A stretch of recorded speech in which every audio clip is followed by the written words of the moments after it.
Anyway, broken owner of REMAX is in the building this morning. Morning, Philip. How are you doing? Fine, thanks yourself, guys. Great. So Conviction wants us to have like a full definition of what we mean when you talk about the international property market. Oh. As long as it's not in South Africa, right? Yeah. If you go across any border, Yeah. if you go across any seas, makes you happy. Thank you very much. So Philip, do I need to have invested locally before I can even think of international property market? Well, I wouldn't say it's a need, but I would definitely say it would be clever to Okay. have done. All right. Remember, okay, so this is actually a very long topic. You were just mentioning Zim. You know, is when we say overseas? I can say the same thing about Europe now. You know, if you told me 5 years ago you were going to invest in London, I would have said, well done, more power to you. Now I'm saying, you sure? You really want to invest there? You know, and these are celebrated cities, award-winning cities. Why Paris, is that? Why London. would you say that to me? Political instability. Oh. You know, it's kind of, you need to do a lot of research about the country that you are investing into. Sure. You need to know and read a lot about that kind of news. You also almost have to have a draw that side. A lot of people do it for citizenship. I mean, there's a big drive. I know Malta, Dubai, a lot of these countries are pushing because they want you to be a citizen, they want your money. A lot of Brits are investing into Dubai. Does it make sense to a South African? I know a lot of people that lived like kings in South Africa, and then they move overseas and just to live like a pleb. You know, and you lived and you moved there to get away from the crime rate, to go and live like a poor person in that country. Oh gosh. You're just a subject to crime. Especially the stories we've heard about Dubai.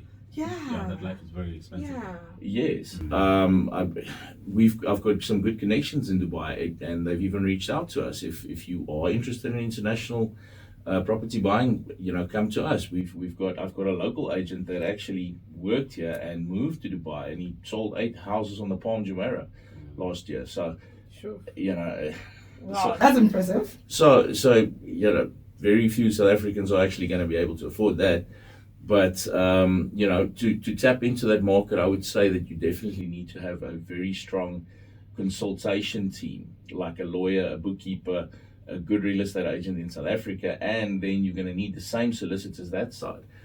So you've effectively doubled up in your cost, which are costs that are grudge payments to most property investors, real estate agents. You know, nobody wants to pay us. You know, so you're going to need a double the size team. You're going to need to do a lot more research. Now, it also depends on who you are as the buyer. Are you a company listed on the JSE, you know, buying a property in Mauritius for the tax benefits?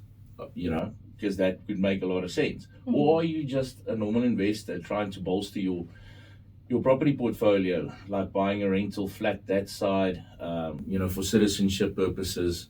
Will the tax benefits be enough? This is the kind of research you need to do. Let me use another example. The inflation rate in the US is between 1% and 2%. Here it's 6%. Okay, so when you're buying property and you're living in South Africa, you need to beat 6%. We know it's higher, but you need to at least beat 6 to beat your inflation rate. Now, if I buy a property in the US and it grows by 3%, I'm not even covering for inflation in South Africa. So it depends on where you live. Actually, you want to move to the US, pay that inflation rate, and invest in South Africa. That's actually what you want to be doing. Make sense? Sure. Yeah. So what do you say to people who, I mean, I'll give you an example. I was in Bali last year and met a lot of people who are from Europe who are investing in property there because their currency is very weak. But they were saying that most of the time they get to do it through citizens of Bali. Like somehow like to try to circumvent against the law, whatever, but they would get property there.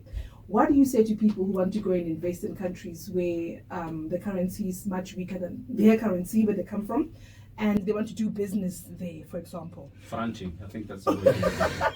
Well, that's probably the only way to do it. Yeah. You need to, and you know, I did this research when I was completing a course through UCT, Property Development and Investment. And what I realized is that it makes sense to a US citizen to buy in SA because their inflation rate's lower. So, and vice versa, you need to go to a lesser developed country and invest, like you were saying, in Bali, because their growth rates will be higher because they're still a highly developmental economy. we, in some cases, can be considered as developed, and in some cases undeveloped or underdeveloped. If you look at our banking system, which is rated top 5, it makes sense to an international investor to come and buy here.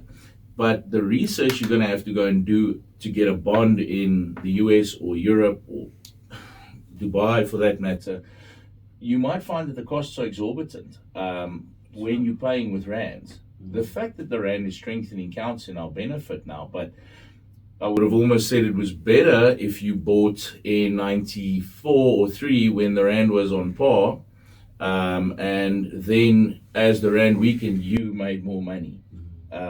So that could make sense. Okay, all right, we'll leave it here. A lot for you to think about if you're thinking of playing in the international property market. I think Philip just gave you an in-depth in terms of the research you can do. Thank you so much. What I would suggest is if somebody really is considering it, come and sit with us, and we can look at your investment horizons. We can look at whether it will make sense and in which countries it would make sense. It's not a short answer. It's a long discussion. We could make an hour discussion out of this, and we've just touched on some points. All right, a lot to think about. Philip Skuman, broker and owner of REMAX. Thank you. Sure.